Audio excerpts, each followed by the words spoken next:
កូនប្រុសកតញ្ញូឈ្នះរង្វាន់130លានពីប៊ូស្រងបដិសេធស្នេហ៍ស្រីស្អាតដើម្បីគ្រួសារ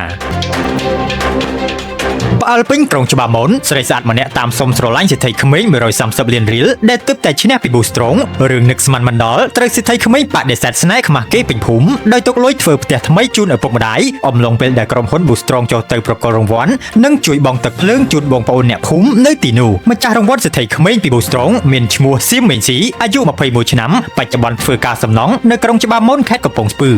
ដោយប្អូនប្រុសបានប្រាប់ថាធ្វើការក្រោមកម្ដៅថ្ងៃក្ដៅខ្លាំងពេកក៏ទិញប៊ូស្រងត្រជាក់ញ៉ាំដូចសពមួយដងស្រាប់តែថ្ងៃនេះមានសំណាងធំកោះប៊ូស្រងផាច់ត្រូវរង្វាន់សិទ្ធិក្មេង130លានរៀលផ្អើលពេញការដ្ឋានសំណង់រំភើបផងភ័យផងរត់មកផ្ទះវិញប្រាប់ឪពុកម្ដាយមុនគេថាគ្រួសារយើងក្លាយជាសិទ្ធិហើយលុះពេលក្រុមហ៊ុនចុះមកប្រគល់រង្វាន់ផ្ទាល់ក៏បាននាំសំណាងទាំងអ្នកភូមិទៀតដោយប៊ូស្រងជួយបង់ទឹកភ្លើងឲ្យពួកគាត់នៅទីនោះគ្រប់គ្នាកាន់តែភ្ញាក់ផ្អើលមានស្រីស្អាតម្នាក់មកសុំស្នេហ៍ម្ចាស់រង្វាន់សិទ្ធិក្មេងប៉ុន្តែប្អូនប្រុសមិនព្រមដោយប្រាប់ថាចង់យកលុយសង់ផ្ទះថ្មីនិងជួយទំនប់បំរុងគ្រួសារនេះបានហៅថាកូនប្រុសកតញ្ញូចំពោះឪពុកម្ដាយគូបញ្ជាក់ផងដែរថាស្រីស្អាតម្នាក់ដែលបានមកសុំស្នេហ៍ម្ចាស់រង្វាន់សិទ្ធិក្មេងពីប៊ូស្រងនោះគឺគ្រាន់តែចង់សាកចិត្តប្អូនប្រុសតែប៉ុណ្ណោះប៊ូស្រងឆ្ងាញ់រសជាតិដិតជ្រៅមានរង្វាន់សិទ្ធិក្មេង130លានរៀលកែប្រែជីវិតភ្លាម